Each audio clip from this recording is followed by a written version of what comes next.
ਵਾਹਿਗੁਰੂ ਜੀ ਕਾ ਖਾਲਸਾ, ਵਾਹਿਗੁਰੂ ਜੀ ਕੀ ਫਤਿਹ ਜੀ। ਸਾਰੇ ਵੀਰ ਭੈਣਾਂ ਨੂੰ, ਜਿਵੇਂ ਕਿ ਆਪ ਸਾਰਿਆਂ ਨੂੰ ਪਤਾ ਹੈ, ਕੁਝ ਦਿਨ ਤੋਂ ਅਸੀਂ ਸੋਰਠ ਕੀ ਵਾਰ ਦੀ ਵਿਚਾਰ ਆਪਸ ਦੇ ਵਿੱਚ ਕਰਕੇ ਤੇ ਜੀਵਨ ਜਾਚ ਸਿੱਖਣ ਦਾ ਯਤਨ ਕਰ ਰਹੇ ਹਾਂ। ਕੱਲ ਤੱਕ ਅਸੀਂ 8 ਪੌੜੀਆਂ ਦੀ ਵਿਚਾਰ ਸਾਂਝੀ ਕਰ ਚੁੱਕੇ ਹਾਂ। ਅੱਜ ਅਸੀਂ 9ਵੀਂ ਪੌੜੀ ਦੀ ਵਿਚਾਰ ਆਰੰਭ ਕਰਾਂਗੇ। ਇਸ ਪਾਵਨ ਪੌੜੀ ਦੇ ਨਾਲ ਜੋ ਪਹਿਲਾ ਸ਼ਲੋਕ ਹੈ, ਉਹ ਸਾਹਿਬ ਸ੍ਰੀ ਗੁਰੂ ਅਮਰਦਾਸ ਜੀ ਦਾ ਉਚਾਰਨ ਕੀਤਾ ਹੋਇਆ ਆਦਿ ਸ੍ਰੀ ਗੁਰੂ ਗ੍ਰੰਥ ਸਾਹਿਬ ਜੀ ਦੇ ਪਾਵਨ ਅੰਗ 646 ਤੇ ਅੰਕਿਤ ਹੈ। ਸ਼ਲੋਕ ਮਹਿਲਾ ਤੀਜਾ। ਵਿਣ ਨਾਵੇਂ ਸਭ ਭਰਮ ਦੇ, ਨਿਤ ਜਗ ਟੋਟਾ ਸਹਿਸਾਰ। ਮਨਮੁਖ ਕਰਮ ਕਮਾਵਣੇ, ਹਉਮੈ ਅੰਧ ਗੁਬਾਰ। ਗੁਰਮੁਖ ਅੰਮ੍ਰਿਤ ਪੀਵਣਾ, ਨਾਨਕ ਸ਼ਬਦ ਵਿਚਾਰ। ਇਸ ਪਾਵਨ ਸ਼ਲੋਕ ਰਾਹੀਂ ਸਾਹਿਬ ਸ੍ਰੀ ਗੁਰੂ ਅਮਰਦਾਸ ਜੀ ਮਹਾਰਾਜ ਨੇ ਦੋ ਤਰ੍ਹਾਂ ਦੀ ਜ਼ਿੰਦਗੀ ਬਿਆਨ ਕੀਤੀ ਹੈ। ਇੱਕ ਉਹ ਲੋਕ ਜੋ ਉਹ ਕਰਮ ਕਰ ਰਹੇ ਨੇ ਜੋ ਆਤਮਿਕ ਮੌਤ ਲਿਆਉਣ ਵਾਲੇ ਨੇ, ਔਰ ਕੁਝ ਉਹ ਲੋਕ ਜੋ ਆਤਮਿਕ ਜੀਵਨ ਦੇਣ ਵਾਲੇ ਕਰਮ ਕਰ ਰਹੇ ਨੇ। ਸਾਨੂੰ ਇਹਨਾਂ ਸ਼ਲੋਕਾਂ ਰਾਹੀਂ ਆਤਮਿਕ ਜ਼ਿੰਦਗੀ ਜੀਣ ਦੀ ਪ੍ਰੇਰਨਾ ਦਿੱਤੀ ਹੈ। ਅਸੀਂ ਆਤਮਿਕ ਜੀਵਨ ਕਿਵੇਂ ਜੀ ਸਕਦੇ ਹਾਂ, ਗੁਰਦੇਵ ਪਾਤਸ਼ਾਹ ਜੀ ਨੇ ਸਾਡਾ ਮਾਰਗਦਰਸ਼ਨ ਕੀਤਾ ਹੈ। ਔਰ ਆਤਮਿਕ ਜੀਵਨ ਦੇ ਅੰਦਰ ਜੋ ਰੋੜੇ ਨੇ ਉਹਨਾਂ ਦੀ ਨਿਸ਼ਾਨਦੇਹੀ ਕੀਤੀ ਹੈ। ਆਓ ਬੜੇ ਪਿਆਰ ਨਾਲ ਵਿਚਾਰ ਕਰਨ ਦਾ ਯਤਨ ਕਰੀਏ। ਵਿਣ ਨਾਵੇਂ ਸਭ ਭਰਮ ਦੇ, ਨਿਤ ਜਗ ਟੋਟਾ ਸਹਿਸਾਰ। ਜਗ ਦਾ ਮਤਲਬ ਜਗਤ ਵਿੱਚ, ਟੋਟਾ ਤੋਂ ਭਾਵ ਘਾਟਾ। ਸੰਸਾਰ ਦਾ ਮਤਲਬ ਸੰਸਾਰ ਵਿੱਚ, ਤੇ ਸਭ ਦਾ ਮਤਲਬ ਸਾਰੇ। ਉਹ ਸਾਰੇ ਜੀਵ ਵਿਣ ਨਾਵੇਂ ਦਾ ਮਤਲਬ ਜੋ ਰੱਬੀ ਹੁਕਮ ਤੋਂ ਬਾਹਰ ਨੇ, ਰੱਬੀ ਸਿਫਤ ਸਲਾਹ ਤੋਂ ਵਾਂਝੇ ਨੇ। ਸਭ ਭਰਮ ਦੇ ਉਹ ਸਾਰੇ ਹੀ ਜੋ ਰੱਬੀ ਹੁਕਮ ਤੋਂ ਉਲਟ ਨੇ, ਰੱਬੀ ਰਜ਼ਾ ਨੂੰ ਨਹੀਂ ਸਮਝਦੇ, ਜੋ ਰੱਬੀ ਸਿਫਤ ਸਲਾਹ ਦੇ ਨਾਲ ਨਹੀਂ ਜੁੜੇ, ਉਹ ਸਾਰੇ ਹੀ ਭਟਕ ਰਹੇ ਨੇ, ਜੀਵਨ ਦੇ ਅਸਲ ਮਾਰਗ ਤੋਂ ਖੁੰਝੇ ਹੋਏ ਨੇ। ਨਿਤ ਜਗ ਟੋਟਾ ਸੰਸਾਰ ਸਹਿਸਾਰ। ਉਹਨਾਂ ਨੂੰ ਸੰਸਾਰ ਵਿੱਚ ਘਾਟਾ ਹੀ ਘਾਟਾ ਹੈ। ਭਾਵ ਉਹ ਆਪਣੇ ਜੀਵਨ ਦੇ ਅੰਦਰ ਕੋਈ ਲਾਭ ਨਹੀਂ ਖੱਟ ਰਹੇ, ਉਹਨਾਂ ਦੇ ਜੀਵਨ ਦੇ ਅੰਦਰ ਘਾਟਾ ਹੈ। ਉਹ ਸਾਰੇ ਜੀਵ ਜੋ ਰੱਬੀ ਹੁਕਮ ਤੋਂ ਵਾਂਝੇ ਨੇ, ਉਹ ਆਪਣੇ ਅਸਲ ਜੀਵਨ ਤੋਂ ਭਟਕੇ ਹੋਏ ਨੇ। ਤਾਂ ਇਹਨੂੰ ਅਸੀਂ ਸਮਝ ਚੁੱਕੇ ਹਾਂ ਕਿ ਭਟਕਣ ਦਾ ਮਤਲਬ ਹੀ ਇਹ ਹੈ ਕਿ ਰੱਬੀ ਰਜ਼ਾ ਤੋਂ ਉਲਟ ਚੱਲਣਾ, ਰੱਬੀ ਗੁਣਾਂ ਦੇ ਧਾਰਨੀ ਨਾ ਹੋਣਾ। ਤਾਂ ਜੀਵਨ ਦੇ ਅੰਦਰ ਆਤਮਿਕ ਘਾਟਾ ਹੀ ਘਾਟਾ ਆਏਗਾ। ਮਨਮੁਖ ਕਰਮ ਕਮਾਵਣੇ, ਹਉਮੈ ਅੰਧ ਗੁਬਾਰ। ਅੰਧ ਗੁਬਾਰ ਦਾ ਮਤਲਬ ਘੁੱਪ ਹਨੇਰਾ। ਮਨਮੁਖ ਦਾ ਮਤਲਬ ਆਪ ਹੁਦਰੇ ਲੋਕ। ਕਰਮ ਕਮਾਵਣੇ ਦਾ ਮਤਲਬ ਜੋ ਕਰਮ ਕਰਦੇ ਨੇ। ਤਾਂ ਮਨ ਦੇ ਪਿੱਛੇ ਤੁਰਨ ਵਾਲੇ ਜੋ ਲੋਕ ਨੇ, ਆਪ ਹੁਦਰੇ, ਹਉਮੈ ਦੇ ਆਸਰੇ ਉਹ ਕਰਮ ਕਰਦੇ ਨੇ ਜੋ ਘੁੱਪ ਹਨੇਰੇ ਵਾਲੇ ਨੇ, ਜੋ ਜ਼ਿੰਦਗੀ ਵਿੱਚ ਘੁੱਪ ਹਨੇਰਾ ਹੀ ਪੈਦਾ ਕਰਦੇ ਨੇ। ਮਤਲਬ ਆਪ ਹੁਦਰੇ ਮਨੁੱਖ ਹਉਮੈ ਦੇ ਕਾਰਨ, ਹਉਮੈ ਨੂੰ ਬੇਸ ਬਣਾ ਕੇ ਅਗਿਆਨਤਾ ਭਰੇ ਕਰਮ ਕਰਦੇ ਨੇ, ਜਿਸ ਕਰਕੇ ਉਹਨਾਂ ਦੀ ਜ਼ਿੰਦਗੀ ਵਿੱਚ ਘੁੱਪ ਹਨੇਰਾ ਹੀ ਬਣਿਆ ਰਹਿੰਦਾ ਹੈ। ਉਹਨਾਂ ਦੇ ਜੀਵਨ ਦੇ ਅੰਦਰ ਆਤਮਿਕ ਚਾਨਣ, ਆਤਮਿਕ ਗਿਆਨ, ਆਤਮਿਕ ਜੀਵਨ ਪੈਦਾ ਨਹੀਂ ਹੁੰਦਾ। ਗੁਰਮੁਖ ਅੰਮ੍ਰਿਤ ਪੀਵਣਾ, ਨਾਨਕ ਸ਼ਬਦ ਵਿਚਾਰ। ਸ਼ਬਦ ਵਿਚਾਰ ਦਾ ਮਤਲਬ ਗੁਰੂ ਦੇ ਸ਼ਬਦ ਨੂੰ ਵਿਚਾਰ ਕੇ। ਗੁਰਮੁਖ ਦਾ ਮਤਲਬ ਗੁਰੂ ਦੇ ਸਨਮੁਖ ਹੋਣ ਵਾਲੇ, ਗੁਰਮਤ ਆਸ਼ੇ ਅਨੁਸਾਰ ਜ਼ਿੰਦਗੀ ਜੀ ਕੇ। ਅੰਮ੍ਰਿਤ ਪੀਵਣਾ ਦਾ ਮਤਲਬ ਆਤਮਿਕ ਜੀਵਨ ਮਾਣਦੇ ਹਨ, ਆਤਮਿਕ ਜੀਵਨ ਦੇਣ ਵਾਲੇ ਕਰਮ ਕਰਦੇ ਨੇ। ਸਤਿਗੁਰ ਦੇ ਜੋ ਸਨਮੁਖ ਨੇ, ਉਹ ਜੀਵ ਗੁਰੂ ਸ਼ਬਦ ਨੂੰ ਵਿਚਾਰ ਕੇ ਆਤਮਿਕ ਜੀਵਨ ਦੇਣ ਵਾਲੇ ਕਰਮ ਕਰਦੇ ਨੇ। ਯਾਨੀ ਆਤਮਿਕ ਜੀਵਨ ਦੇਣ ਵਾਲੇ ਸ਼ੁਭ ਗੁਣਾਂ ਦੇ ਉਤਾਰਨੀ ਨੇ, ਗੁਰੂ ਦੀ ਮੱਤ ਦੇ ਉਤਾਰਨੀ ਨੇ। ਔਰ ਗੁਰੂ ਦੀ ਮੱਤ ਅਨੁਸਾਰ ਉਹ ਜ਼ਿੰਦਗੀ ਜੀਂਦੇ ਹਨ, ਜਿਸ ਕਰਕੇ ਉਹ ਆਤਮਿਕ ਜੀਵਨ ਦਾ ਆਨੰਦ ਮਾਣਦੇ ਨੇ। ਤਾਂ ਹੁਣ ਸਾਡੇ ਕੋਲ ਦੋ ਰਾਸਤੇ ਆ ਗਏ। ਇੱਕ ਤਾਂ ਮਨਮੁਖ ਦਾ ਰਾਸਤਾ, ਮਨਮੁਖਤਾ ਦਾ ਰਾਸਤਾ, ਜਿਸ ਵਿੱਚ ਆਪ ਹੁਦਰਾਪਨ ਹੈ। ਆਪ ਹੁਦਰੇਪਨ ਦੇ ਨਾਲ ਕੀਤੇ ਗਏ ਜਿੰਨੇ ਵੀ ਕਰਮ ਨੇ, ਝੂਠ ਵਾਲੇ, ਫਰੇਬ ਵਾਲੇ, ਅੰਧ ਵਿਸ਼ਵਾਸਾਂ ਵਾਲੇ, ਜਾਂ ਚੋਰੀਆਂ, ਠੱਗੀਆਂ, ਬੇਈਮਾਨੀਆਂ, ਇਹ ਬੰਦੇ ਦੀ ਜ਼ਿੰਦਗੀ ਵਿੱਚ ਆਤਮਿਕ ਮੌਤ ਲਿਆਉਂਦੇ ਨੇ। ਇਹ ਅਗਿਆਨਤਾ ਭਰੇ ਕਰਮ ਨੇ। ਇਸ ਤੋਂ ਇਲਾਵਾ ਜਿੰਨੇ ਵੀ ਧਾਰਮਿਕ ਮਿੱਥੀਆਂ ਹੋਈਆਂ ਜੋ ਰਸਮਾਂ ਨੇ, ਧਰਮ ਦੇ ਨਾਮ ਦੇ ਉੱਤੇ ਵਰਤ ਨਰਾਤੇ ਵਗੈਰਾ ਵਗੈਰਾ, ਉਹ ਕਰਮ ਵੀ ਸਾਡੀ ਜ਼ਿੰਦਗੀ ਦੇ ਅੰਦਰ ਖੁਸ਼ੀ ਖੇੜੇ ਦਾ ਸਾਧਨ ਨਹੀਂ ਬਣਦੇ। ਦੂਜੇ ਪਾਸੇ ਜੋ ਗੁਰੂ ਦੇ ਦੱਸੇ ਰਾਹ ਤੇ ਚੱਲ ਕੇ ਅਸੀਂ ਕਰਮ ਕਰਦੇ ਹਾਂ, ਸਤ, ਸੰਤੋਖ, ਦਇਆ, ਧਰਮ ਆਦਿਕ ਗੁਣਾਂ ਦੇ ਧਾਰਨੀ ਹੁੰਦੇ ਹਾਂ, ਰੱਬ ਦੀ ਰਜ਼ਾ ਅਨੁਸਾਰ ਜ਼ਿੰਦਗੀ ਜੀਂਦੇ ਹਾਂ ਔਰ ਗੁਰ ਸ਼ਬਦ ਨੂੰ ਵਿਚਾਰ ਕੇ ਆਪਣਾ ਜੀਵਨ ਬਤੀਤ ਕਰਦੇ ਹਾਂ, ਉਹ ਕਰਮ, ਉਹ ਜੀਵਨ ਸਾਡੇ ਅੰਦਰ ਆਤਮਿਕ ਖੇੜਾ, ਆਤਮਿਕ ਖੁਸ਼ੀਆਂ, ਆਤਮਿਕ ਆਨੰਦ ਪੈਦਾ ਕਰਦੇ ਨੇ। ਇਸ ਲਈ ਗੁਰਦੇਵ ਸਾਨੂੰ ਸਮਝਾ ਰਹੇ ਨੇ ਕਿ ਪਿਆਰਿਓ, ਗੁਰਮਤ ਆਸ਼ੇ ਅਨੁਸਾਰ ਜ਼ਿੰਦਗੀ ਜੀਣੀ ਚਾਹੀਦੀ ਹੈ, ਰੱਬੀ ਰਜ਼ਾ ਮੁਤਾਬਕ ਜੀਵਨ ਬਿਤਾਉਣਾ ਚਾਹੀਦਾ ਹੈ ਔਰ ਸ਼ੁਭ ਗੁਣਾਂ ਦੇ ਧਾਰਨੀ ਹੋ ਕੇ ਆਤਮਿਕ ਜੀਵਨ ਦਾ ਆਨੰਦ ਮਾਣਨਾ ਚਾਹੀਦਾ ਹੈ। ਮਹਿਲਾ ਤੀਜਾ, ਸਹਿਜੇ ਜਾਗੈ ਸਹਿਜੇ ਸੋਵੈ। ਜੋ ਗੁਰੂ ਦੇ ਦੱਸੇ ਰਾਹ ਤੇ ਤੁਰਨ ਵਾਲਾ ਹੈ, ਉਹ ਆਤਮਿਕ ਅਡੋਲਤਾ ਵਿੱਚ ਹੀ ਜਾਗਦਾ ਹੈ ਔਰ ਆਤਮਿਕ ਅਡੋਲਤਾ ਵਿੱਚ ਹੀ ਸੌਂਦਾ ਹੈ। ਹੁਣ ਸੌਣਾ ਔਰ ਜਾਗਣਾ, ਜਾਂ ਜਾਗਣਾ ਔਰ ਸੌਣਾ, ਅਸੀਂ ਜਾਗਦੇ ਹਾਂ ਔਰ ਜਾਗਣ ਤੋਂ ਬਾਅਦ ਨੀਂਦ ਆਉਂਦੀ ਹੈ, ਆਰਾਮ ਕਰਨ ਵਾਸਤੇ ਅਸੀਂ ਸੌਂਦੇ ਹਾਂ। ਸੌਣ ਤੋਂ ਬਾਅਦ ਸਾਡੀ ਨੀਂਦ ਖਤਮ ਹੁੰਦੀ ਹੈ, ਪੂਰੀ ਹੁੰਦੀ ਹੈ, ਤੇ ਉਸ ਤੋਂ ਬਾਅਦ ਅਸੀਂ ਫਿਰ ਜਾਗਦੇ ਹਾਂ। ਯਾਨੀ ਜੋ ਜਾਗਣ ਤੋਂ ਲੈ ਕੇ ਸੌਣ ਤੱਕ ਔਰ ਸੌਣ ਤੋਂ ਲੈ ਕੇ ਜਾਗਣ ਤੱਕ ਜਿਹੜਾ ਵੀ ਸਮਾਂ ਹੈ, ਉਹ ਸਹਿਜ ਦੇ ਅੰਦਰ ਬੰਦਾ ਗੁਜ਼ਾਰਦਾ ਹੈ। ਗੁਰੂ ਦੇ ਦੱਸੇ ਰਾਹ ਤੇ ਤੁਰਨ ਵਾਲਾ ਸਹਿਜ ਵਿੱਚ ਹੈ।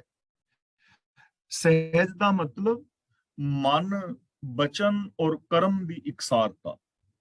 ਜਿਸ ਤੇ ਮਨ ਵਿੱਚ ਵੀ ਸੱਚ ਹੈ, ਜਿਸ ਤੇ ਬੋਲਾਂ ਵਿੱਚ ਵੀ ਸੱਚ ਹੈ ਔਰ ਜਿਸ ਤੇ ਬਿਹੇਵੀਅਰ ਵਿੱਚ ਵੀ ਸੱਚ ਹੈ, ਯਾਨੀ ਮਨ, ਬਚਨ, ਕਰਮ ਕਰਕੇ ਜੋ ਅੰਦਰੋਂ ਬਾਹਰੋਂ ਇੱਕ ਹੈ, ਉਹਨੂੰ ਕਹਿੰਦੇ ਨੇ ਸਹਿਜ ਦੇ ਅੰਦਰ ਟਿਕਿਆ ਹੋਇਆ ਬੰਦਾ। ਜਿਸ ਤੇ ਮਨ ਵਿੱਚ ਕੁਝ ਹੋਰ, ਬੋਲਾਂ ਵਿੱਚ ਕੁਝ ਹੋਰ, ਬਿਹੇਵੀਅਰ ਕੁਝ ਹੋਰ ਤਰ੍ਹਾਂ ਦਾ ਹੁੰਦਾ ਹੈ, ਉਹ ਸਹਿਜ ਵਿੱਚ ਨਹੀਂ ਹੁੰਦਾ, ਉਹ ਅਸਹਿਜ ਵਿੱਚ ਹੁੰਦਾ ਹੈ। ਤਾਂ ਗੁਰੂ ਜੀ ਗੁਰਮੁਖ ਦੀ ਗੱਲ ਕਰ ਰਹੇ ਨੇ ਕਿ ਜੋ ਗੁਰੂ ਆਸ਼ੇ ਅਨੁਸਾਰ ਜ਼ਿੰਦਗੀ ਜੀਣ ਵਾਲਾ ਹੈ, ਉਹ ਸੌਂਦਾ ਜਾਗਦਾ, ਭਾਵ ਹਰ ਵਕਤ ਆਤਮਿਕ ਅਡੋਲਤਾ ਦੇ ਅੰਦਰ ਟਿਕਿਆ ਹੋਇਆ ਹੈ।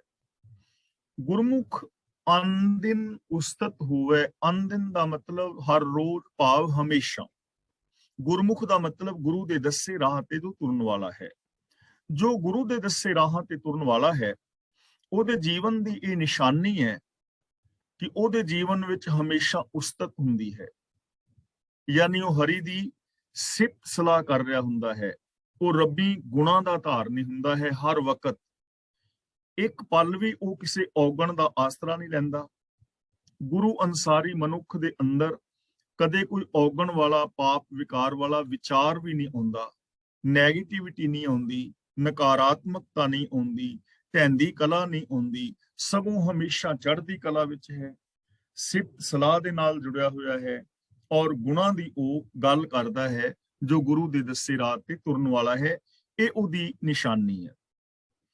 ਦੂਜੇ ਪਾਸੇ ਮਨਮੁਖ ਹੈ, ਜੋ ਆਪ ਹੁਦਰਾ ਮਨੁੱਖ ਹੈ, ਜੋ ਰੱਬੀ ਰਜ਼ਾ ਨੂੰ ਫੋਲੋ ਨਹੀਂ ਕਰ ਰਿਹਾ, ਜੋ ਗੁਰਮਤ ਆਸ਼ੇ ਅਨੁਸਾਰ ਜ਼ਿੰਦਗੀ ਨਹੀਂ ਜੀ ਰਿਹਾ, ਜੋ ਗੁਣਾਂ ਦਾ ਧਾਰਨੀ ਨਹੀਂ ਹੈ, ਉਹਦਾ ਜੀਵਨ ਕਿਵੇਂ ਬੀਤਦਾ ਹੈ। ਮਨਮੁਖ ਭਰਮੈ, ਭਰਮੈ ਦਾ ਮਤਲਬ ਭਟਕਦਾ ਹੈ। ਸਹਿਸਾ, ਸਹਿਸਾ ਦਾ ਮਤਲਬ ਤੌਖਲਾ।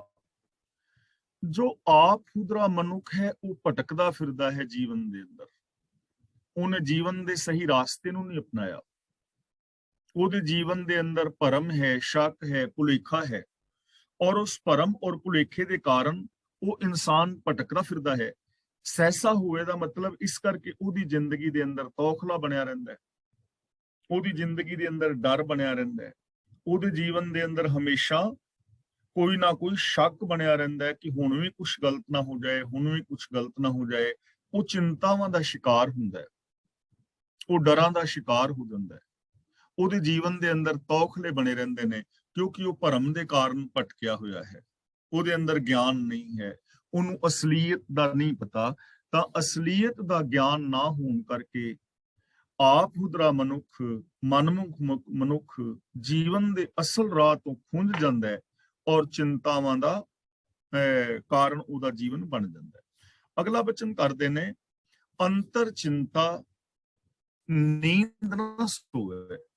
ਹੁਣ ਜੋ ਮਨ ਦੇ ਪਿੱਛੇ ਤੁਰਨ ਵਾਲਾ ਆਪ ਹੁਦਰਾ ਹੈ, ਜੀਵਨ ਦੇ ਸਹੀ ਰਾਸਤੇ ਤੋਂ ਭਟਕਿਆ ਹੈ, ਅਗਿਆਨਤਾ ਭਰੇ ਕਰਮ ਕਰ ਰਿਹਾ ਹੈ, ਉਸ ਦੀ ਜ਼ਿੰਦਗੀ ਦੇ ਅੰਦਰ ਤੌਖਲਾ ਹੈ, ਇਸ ਲਈ ਉਹ ਕਦੇ ਵੀ ਸੁੱਖ ਦੀ ਨੀਂਦ ਨਹੀਂ ਸੌਂਦਾ, ਕਿਉਂਕਿ ਅੰਦਰ ਉਹਦੇ ਚਿੰਤਾ ਹੈ, ਅੰਦਰ ਉਹਦੇ ਹਰ ਵਕਤ ਚਿੰਤਾ ਹੈ। ਤੇ ਜਿਸ ਦੇ ਅੰਦਰ ਚਿੰਤਾ ਹੈ ਉਹ ਸੁੱਖ ਦੀ ਨੀਂਦ ਨਹੀਂ ਸੌਂਦਾ। ਹੁਣ ਦੇਖੋ ਤੁਸੀਂ, ਜਿੰਨੇ ਵੀ ਮਾਨਸਿਕ ਰੋਗਾਂ ਦੇ ਸ਼ਿਕਾਰ ਲੋਕ ਨੇ, ਜਿਨ੍ਹਾਂ ਨੂੰ ਡਿਪਰੈਸ਼ਨ ਹੋ ਗਿਆ, ਨਿਊਰੋਸਥੀਨੀਆ ਹੋ ਗਿਆ, ਜਾਂ ਕੋਈ ਪਰਸਨੈਲਿਟੀ ਡਿਸਆਰਡਰ ਪੈਦਾ ਹੋ ਗਿਆ, ਕੋਈ ਵੀ ਹੈਲੂਸੀਨੇਸ਼ਨ ਵਗੈਰਾ, ਕੋਈ ਵੀ ਮਾਨਸਿਕ ਰੋਗ ਜਾਂ ਚਿੰਤਾ, ਤਾਂ ਉਹਨੂੰ ਨੀਂਦ ਨਹੀਂ ਆਏਗੀ, ਉਹਦੀ ਨੀਂਦ ਉੱਡ ਜਾਏਗੀ, ਉਹਨੂੰ ਚੈਨ ਨਹੀਂ ਆਏਗਾ। ਤਾਂ ਗੱਲ ਇੱਥੇ ਸਿਰਫ ਸਰੀਰਕ ਨੀਂਦ ਦੀ ਨਹੀਂ ਹੈ, ਗੱਲ ਇਹ ਹੈ ਕਿ ਉਹਦੀ ਜ਼ਿੰਦਗੀ ਦੇ ਵਿੱਚੋਂ ਨੀਂਦ ਹੀ ਉੱਡ ਜਾਂਦੀ ਹੈ, ਭਾਵ ਕਿ ਉਹ ਸੁੱਖ ਦੀ ਨੀਂਦ ਨਹੀਂ ਸੌਂਦਾ। ਮੀਨਸ ਕਿ ਉਹਦੀ ਜ਼ਿੰਦਗੀ ਅੰਦਰ ਸੁਖ ਸ਼ਾਂਤੀ, ਆਨੰਦ ਖੇੜਾ, ਖੁਸ਼ੀ ਔਰ ਪ੍ਰਸੰਨਤਾ ਨਹੀਂ ਰਹਿ ਜਾਂਦੀ। ਗਿਆਨੀ ਜਾਗਹਿ ਸਮਹਿ ਸੁਭਾਏ, ਇੱਥੇ ਜਾਗਹਿ ਔਰ ਸਵੇ ਨੂੰ ਬਿੰਦੀ ਲਾ ਕੇ ਪੜਾਂਗੇ। ਗਿਆਨੀ ਜਾਗਹਿ ਸਮਹਿ ਸੁਭਾਏ। ਗਿਆਨੀ ਦਾ ਮਤਲਬ ਗਿਆਨਵਾਨ, ਜਿਨੇ ਰੱਬ ਦੇ ਨਾਲ ਡੂੰਘੀ ਸਾਂਝ ਪਾ ਲਈ। ਗਿਆਨੀ ਕੌਣ ਹੈ? ਭੈ ਕਾਹੂ ਕੋ ਦੇਤ ਨਹਿ, ਨਹਿ ਪੈ ਮਾਨਤ ਆਨ, ਕਹੋ ਨਾਨਕ ਸੁਨ ਰੇ ਮਨਾ, ਗਿਆਨੀ ਤਾਹੇ ਪਖਾਨ। ਜਿਸ ਨੂੰ ਸੂਝ ਹੈ, ਸਮਝ ਹੈ, ਰੱਬੀ ਗੁਣਾਂ ਦੇ ਨਾਲ ਜਿਹਦੀ ਸਾਂਝ ਹੈ। ਜਾਗੇ ਸਮੇਂ ਦਾ ਮਤਲਬ ਜਾਗਦੇ ਨੇ, ਸੌਂਦੇ ਨੇ। ਸੁਭਾਏ ਦਾ ਮਤਲਬ ਸੋਹਣੇ ਪਿਆਰ ਵਿੱਚ। ਉਹ ਪ੍ਰਭੂ ਦੇ ਸੋਹਣੇ ਪਿਆਰ ਦੇ ਅੰਦਰ ਹੀ ਜਾਗਦੇ ਨੇ ਔਰ ਸੌਂਦੇ ਨੇ, ਭਾਵ ਕਿ ਉਹ ਆਰਾਮ ਦੀ ਨੀਂਦ ਸੌਂਦੇ ਨੇ ਔਰ ਆਰਾਮ ਦੀ ਨੀਂਦ ਜਾਗਦੇ ਨੇ, ਜਿਨ੍ਹਾਂ ਦੀ ਪ੍ਰਭੂ ਦੇ ਨਾਲ ਡੂੰਘੀ ਸਾਂਝ ਬਣੀ ਹੋਈ ਹੈ। ਤਾਂ ਇਸ ਲਈ ਜੇ ਅਸੀਂ ਵੀ ਚਾਹੁੰਦੇ ਹਾਂ ਕਿ ਸਾਡੀ ਜ਼ਿੰਦਗੀ ਵਿੱਚ ਜੇ ਕਿਤੇ ਚਿੰਤਾ, ਪਰੇਸ਼ਾਨੀਆਂ ਨੇ, ਤਾਂ ਅਸੀਂ ਗੁਰੂ ਦੀ ਪਾਵਨ ਬਾਣੀ ਦੇ ਨਾਲ ਆਪਣੀ ਸਾਂਝ ਪਾਈਏ, ਰੱਬੀ ਗੁਣਾਂ ਦੇ ਨਾਲ ਆਪਣੀ ਸਾਂਝ ਪਾਈਏ, ਤਾਂ ਸਾਡੀ ਜ਼ਿੰਦਗੀ ਦੇ ਅੰਦਰੋਂ ਵੀ ਇਹ ਚਿੰਤਾਵਾਂ ਔਰ ਝੋਰੇ ਆਦਿਕ ਮੁੱਕ ਸਕਦੇ ਨੇ। ਨਾਨਕ ਨਾਮ ਰਤਿਆਂ ਬਲ ਜਾਉ, ਰਤਿਆ ਨਹੀਂ ਰਤਿਆਂ। ਰਤਿਆਂ ਦਾ ਮਤਲਬ ਜਿਹੜੇ ਰੰਗੇ ਹੋਏ ਨੇ। ਬਲ ਜਾਉ ਬਿੰਦੀ ਲਗਾ ਕੇ, ਫਸਟ ਪਰਸਨ ਦੀ ਗੱਲ ਹੈ ਨਾ, ਬਲ ਜਾਉ, ਬਲਿਹਾਰ ਜਾਵਾਂ। ਗੁਰੂ ਜੀ ਕਹਿੰਦੇ ਨੇ ਜੋ ਨਾਮ ਵਿੱਚ ਰੰਗੇ ਹੋਏ ਨੇ, ਮੀਨਸ ਰੱਬੀ ਸਿਫਤ ਸਲਾਹ ਦੇ ਨਾਲ ਜਿਨ੍ਹਾਂ ਦਾ ਮਨ ਰੰਗਿਆ ਹੋਇਆ ਹੈ, ਜਿਨ੍ਹਾਂ ਦੇ ਮਨ ਵਿੱਚ ਰੱਬੀ ਗੁਣਾਂ ਦੀ ਪ੍ਰੀਤ ਹੈ, ਜੋ ਰੱਬੀ ਰਜ਼ਾ ਦੇ ਪਿਆਰ ਵਿੱਚ ਜ਼ਿੰਦਗੀ ਜੀਂਦੇ ਨੇ, ਬਲ ਜਾਉ, ਮੈਂ ਉਹਨਾਂ ਤੋਂ ਸਦਕੇ ਜਾਂਦਾ ਹਾਂ, ਬਲਿਹਾਰ ਜਾਂਦਾ ਹਾਂ, ਵਾਰਨੇ ਹੁੰਦਾ ਹਾਂ, ਕੋਲ ਘੁਮਾਈ ਹੁੰਦਾ ਹਾਂ। ਜਿਹੜੇ ਰੱਬੀ ਪ੍ਰੇਮ ਵਿੱਚ ਰੰਗੇ ਨੇ, ਜਿਨ੍ਹਾਂ ਨੇ ਆਪਣੇ ਮਨ ਨੂੰ ਰੱਬੀ ਗੁਣਾਂ ਦੇ ਨਾਲ ਰੰਗਿਆ ਹੈ, ਜੋ ਰੱਬੀ ਰਜ਼ਾ ਦੇ ਅੰਦਰ ਜ਼ਿੰਦਗੀ ਜੀ ਰਹੇ। ਪੌੜੀ ਸੇ ਹਰ ਨਾਮ ਧਿਆਵਹਿ, ਜੋ ਹਰ ਰਤਿਆ। ਜੋ ਹਰ ਰਤਿਆ, ਰਤਿਆ ਦਾ ਮਤਲਬ ਜੋ ਰੰਗੇ ਹੋਏ ਨੇ ਪ੍ਰਭੂ ਪ੍ਰੇਮ ਦੇ ਅੰਦਰ, ਜਿਹੜੇ ਪ੍ਰਭੂ ਪ੍ਰੇਮ ਵਿੱਚ ਰੰਗੇ ਹੋਏ ਨੇ, ਉਹਨਾਂ ਦੀ ਨਿਸ਼ਾਨੀ ਕੀ ਹੈ? ਸੇ ਹਰ ਨਾਮ ਧਿਆਵਹਿ, ਧਿਆਵੇਂ ਦਾ ਮਤਲਬ ਧਿਆਉਂਦੇ ਨੇ, ਧਿਆਨ ਵਿੱਚ ਵਸਾਉਂਦੇ ਨੇ। ਹਰ ਨਾਮ ਦਾ ਮਤਲਬ ਰੱਬ ਦੀ ਸਿਫਤ ਸਲਾਹ ਜਾਂ ਰੱਬੀ ਹੁਕਮ। ਉਹਨਾਂ ਨੇ ਰੱਬੀ ਹੁਕਮ ਨੂੰ ਆਪਣੇ ਧਿਆਨ ਦੇ ਅੰਦਰ ਵਸਾਇਆ ਹੋਇਆ ਹੈ। ਉਹਨਾਂ ਦਾ ਧਿਆਨ ਰੱਬੀ ਹੁਕਮ ਦੇ ਵਿੱਚ ਤੁਰਨ ਵਿੱਚ ਹੈ, ਯਾਨੀ ਰੱਬੀ ਗੁਣਾਂ ਨੂੰ ਆਪਣੇ ਧਿਆਨ ਦੇ ਵਿੱਚ ਉਹਨਾਂ ਨੇ ਟਿਕਾਇਆ ਹੋਇਆ ਹੈ, ਜੋ ਪ੍ਰਭੂ ਦੇ ਨਾਲ ਪਿਆਰ ਕਰਨ ਵਾਲੇ। ਤਾਂ ਸਾਰੀ ਪੰਕਤੀ ਦਾ ਅਰਥ ਹੋਏਗਾ, ਸੇ ਹਰ ਨਾਮ ਧਿਆਵਹਿ ਜੋ ਹਰ ਰਤਿਆ। ਜੋ ਪ੍ਰਭੂ ਪ੍ਰੇਮ ਦੇ ਅੰਦਰ ਰੰਗੇ ਹੋਏ ਨੇ, ਉਹ ਹਮੇਸ਼ਾ ਰੱਬੀ ਸਿਫਤ ਸਲਾਹ ਨੂੰ ਆਪਣੇ ਧਿਆਨ ਦਾ ਕੇਂਦਰ ਬਣਾਉਂਦੇ ਹਨ। ਹਰ ਇੱਕ ਧਿਆਵਹਿ ਇੱਕ, ਇੱਕੋ ਹਰ ਸੱਤਿਆ। ਇੱਕੋ ਹਰ ਸੱਤਿਆ ਦਾ ਮਤਲਬ ਇੱਕੋ ਹਰੀ ਹੀ ਸੱਤ ਹੈ। ਸੱਤਿਆ ਦਾ ਮਤਲਬ ਅਬਿਨਾਸ਼ੀ ਹੈ, ਸਦਾ ਸਥਿਰ ਰਹਿਣ ਵਾਲਾ ਹੈ। ਉਹ ਇੱਕ ਹਰੀ ਨੂੰ ਧਿਆਉਂਦੇ ਨੇ, ਇੱਕ ਹਰੀ ਨੂੰ ਧਿਆਨ ਵਿੱਚ ਰੱਖਦੇ ਨੇ, ਉਹਨਾਂ ਦੇ ਧਿਆਨ ਵਿੱਚ ਇਹ ਗੱਲ ਹੈ ਕਿ ਇੱਕ ਰੱਬ ਹੀ ਚਾਰ ਚੁਫੇਰੇ ਪਸਰਿਆ ਹੋਇਆ ਹੈ, ਇੱਕ ਹੀ ਉਤਪत्ति ਲੈਤਾ ਪਾਲਣਾ ਔਰ ਸੰਚਾਲਨ ਕਰਨ ਵਾਲਾ ਹੈ, ਇੱਕ ਹੀ ਇਸ ਜਗਤ ਦੇ ਅੰਦਰ ਫੈਲਿਆ ਹੋਇਆ ਹੈ, ਇੱਕ ਹੀ ਸਮਾਇਆ ਹੋਇਆ ਹੈ, ਔਰ ਉਹ ਇੱਕ ਹੀ ਹਮੇਸ਼ਾ ਸਤ ਹੈ, ਸਦਾ ਰਹਿਣ ਵਾਲਾ ਹੈ। ਇਹ ਚੀਜ਼ ਨੂੰ ਧਿਆਨ ਦੇ ਵਿੱਚ ਰੱਖਦੇ ਨੇ। ਉਹ ਇੱਕ ਨੂੰ ਹੀ ਚਾਰ ਚੁਫੇਰੇ ਪਸਰਿਆ ਹੋਇਆ ਵੇਖਦੇ ਨੇ, ਜੋ ਹਮੇਸ਼ਾ ਹੈ। ਹਰ ਇੱਕੋ ਵਰਤੈ ਇੱਕ, ਇੱਕੋ ਉਤਪत्तिया। ਉਤਪत्तिया ਦਾ ਮਤਲਬ ਪੈਦਾ ਕਰਨ ਵਾਲਾ, ਤੇ ਇੱਕੋ ਇੱਕ ਵਰਤੈ ਦਾ ਮਤਲਬ ਇੱਕ ਹਰੀ ਹੀ ਸਭ ਕੰਮ ਚਲਾ ਰਿਹਾ ਹੈ। ਇੱਕੋ ਵਰਤੇ ਦਾ ਮਤਲਬ ਇੱਕ ਹੀ ਵਰਤ ਰਿਹਾ ਹੈ, ਵਿਆਪਕ ਹੈ। ਜੋ ਇੱਕ ਹਰ ਆਪ ਹੀ ਸਭ ਥਾਂ ਤੇ ਵਿਆਪਕ ਹੈ, ਔਰ ਜਿਸ ਇੱਕ ਨੇ ਸਾਰੀ ਸ੍ਰਿਸ਼ਟੀ ਨੂੰ ਪੈਦਾ ਕੀਤਾ ਹੈ, ਗੁਰੂ ਦੇ ਦੱਸੇ ਰਾਹਾਂ ਤੇ ਤੁਰਨ ਵਾਲੇ ਉਸ ਨੂੰ ਹੀ ਧਿਆਉਂਦੇ ਨੇ, ਸਿਫਤ ਸਲਾਹ ਕਰਦੇ ਨੇ, ਉਹਦੇ ਨਾਲ ਜੁੜਦੇ ਨੇ। ਔਰ ਨਾਲ ਗੁਰਮੁਖਾਂ ਦੀ ਇਹ ਵਿਚਾਰ ਹੁੰਦੀ ਹੈ ਕਿ ਇੱਕ ਨੇ ਹੀ ਉਤਪत्ति ਕੀਤੀ ਹੈ, ਔਰ ਇੱਕ ਹੀ ਇਸ ਜਗਤ ਦੇ ਅੰਦਰ ਚਾਰ ਚੁਫੇਰੇ ਸਮਾਇਆ ਹੋਇਆ ਹੈ। ਜੋ ਹਰ ਨਾਮ ਧਿਆਵਹਿ ਤਿੰਨ ਡਰ ਸੱਟ ਕੱਤਿਆ। ਸੱਟ ਦਾ ਮਤਲਬ ਸੁੱਟ ਦੇਣਾ, ਕੱਤਿਆ ਦਾ ਮਤਲਬ ਡੇਗ ਦੇਣਾ, ਸੱਟ ਕੱਤਿਆ ਦਾ ਮਤਲਬ ਦੂਰ ਕਰ ਦੇਣਾ। ਜੋ ਹਰ ਨਾਮ ਧਿਆਵੇਂ, ਨਾਮ ਦਾ ਮਤਲਬ ਰੱਬੀ ਹੁਕਮ, ਰੱਬੀ ਸਿਫਤ ਸਲਾਹ। ਧਿਆਵੇਂ ਦਾ ਮਤਲਬ ਧਿਆਨ ਵਿੱਚ ਰੱਖਦੇ ਨੇ। ਨਾਮ ਧਿਆਵੇਂ ਦਾ ਮਤਲਬ ਜੋ ਰੱਬੀ ਸਿਫਤ ਸਲਾਹ ਕਰਦੇ ਹਨ, ਰੱਬੀ ਹੁਕਮ ਵਿੱਚ ਤੁਰਦੇ ਨੇ। ਤਿੰਨ ਡਰ ਸੱਟ ਕੱਤਿਆ, ਉਹਨਾਂ ਨੇ ਡਰ ਪਰੇ ਸੁੱਟ ਦਿੱਤਾ ਹੈ। ਉਹਨਾਂ ਦੇ ਜੀਵਨ ਦੇ ਅੰਦਰ ਕੋਈ ਡਰ ਨਹੀਂ ਹੈ, ਕਿਉਂਕਿ ਉਹਨਾਂ ਨੂੰ ਸਮਝ ਆ ਗਈ ਹੈ ਕਿ ਹੁਕਮ ਤੋਂ ਬਾਹਰ ਕੁਝ ਨਹੀਂ ਹੋ ਸਕਦਾ। ਹੁਕਮ ਤੋਂ ਬਾਹਰ ਕੁਝ ਨਹੀਂ ਹੁੰਦਾ, ਸਭ ਕੁਝ ਹੁਕਮ ਦੇ ਅੰਦਰ ਹੈ।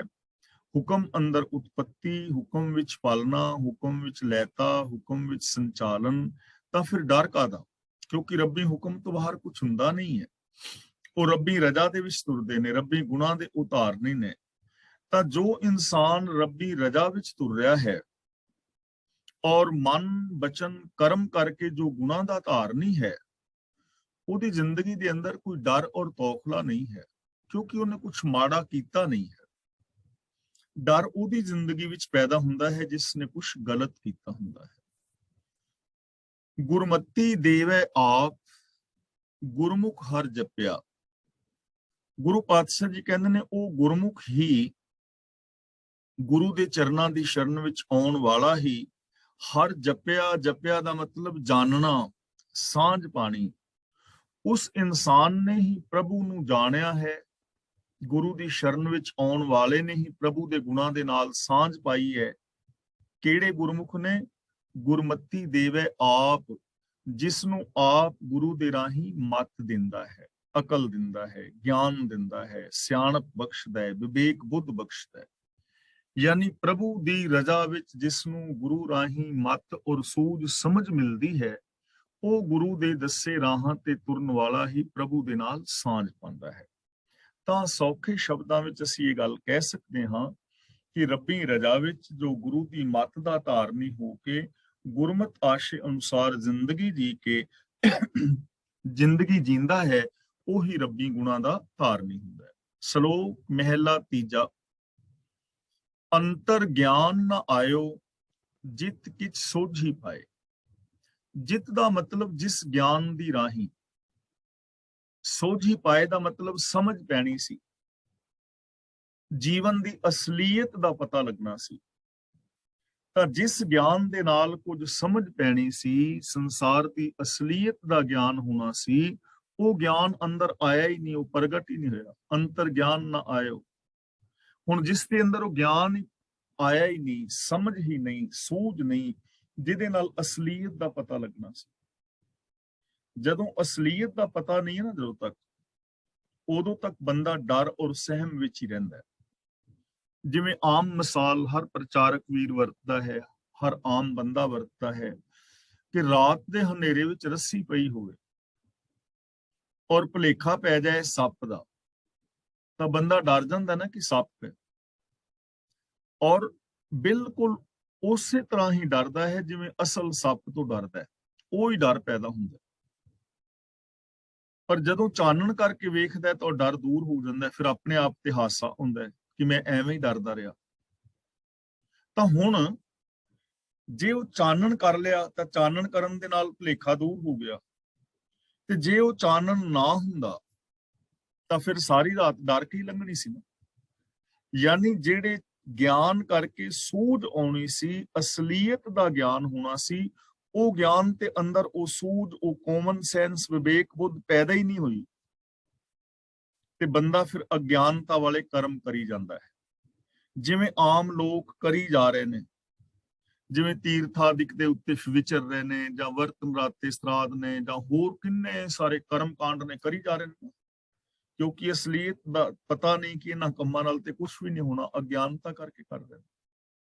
ਜਿਵੇਂ ਆ ਲੋਕ ਕਾਮ, ਕ੍ਰੋਧ, ਲੋਭ, ਮੋਹ ਆਦਿ ਜਿਸ ਤਰ੍ਹਾਂ ਦੀ ਵੀ ਕੋਈ ਜ਼ਿੰਦਗੀ ਜੀ ਰਿਹਾ ਹੈ, ਤਾਂ ਸਮਝ ਇਹ ਰਿਹਾ ਹੈ ਕਿ ਸ਼ਾਇਦ ਐਸੀ ਜ਼ਿੰਦਗੀ ਜੀਣ ਨਾਲ ਖੁਸ਼ੀ ਪੈਦਾ ਹੋਏਗੀ, ਪਰ ਹਕੀਕਤ ਇਹ ਨਹੀਂ ਹੈ, ਅਸਲੀਅਤ ਇਹ ਨਹੀਂ ਹੈ।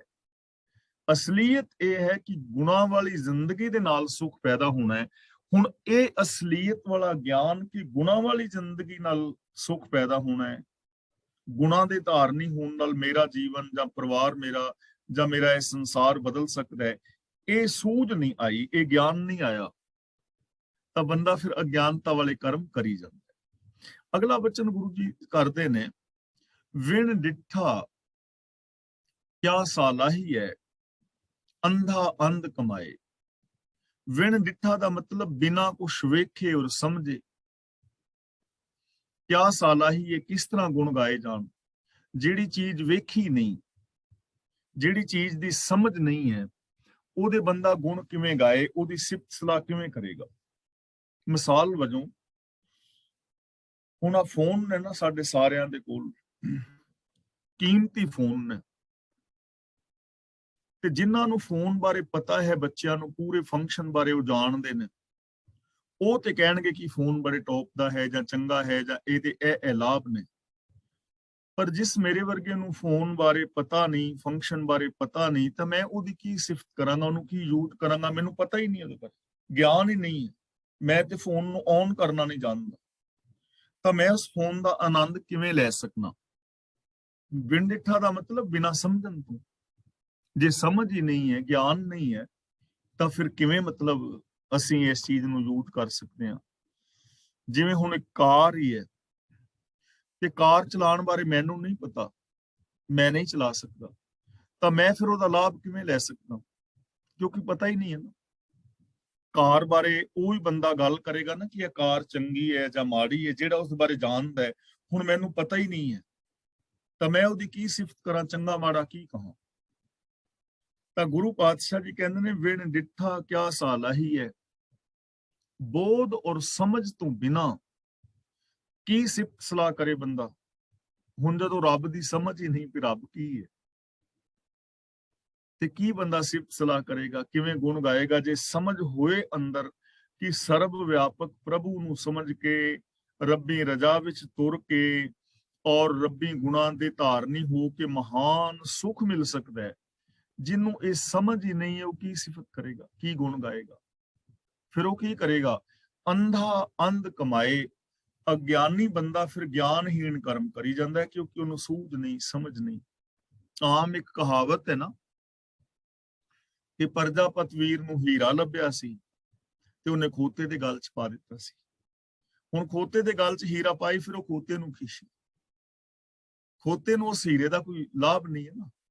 ਜਦੋਂ ਸਮਝ ਨਹੀਂ ਹੈ, ਤਾਂ ਬਿਨਾਂ ਸਮਝ ਤੋਂ ਫਿਰ ਬੰਦਾ ਅਗਿਆਨਤਾ ਭਰੇ ਕਰਮ ਕਰੀ ਜਾਂਦਾ ਹੈ।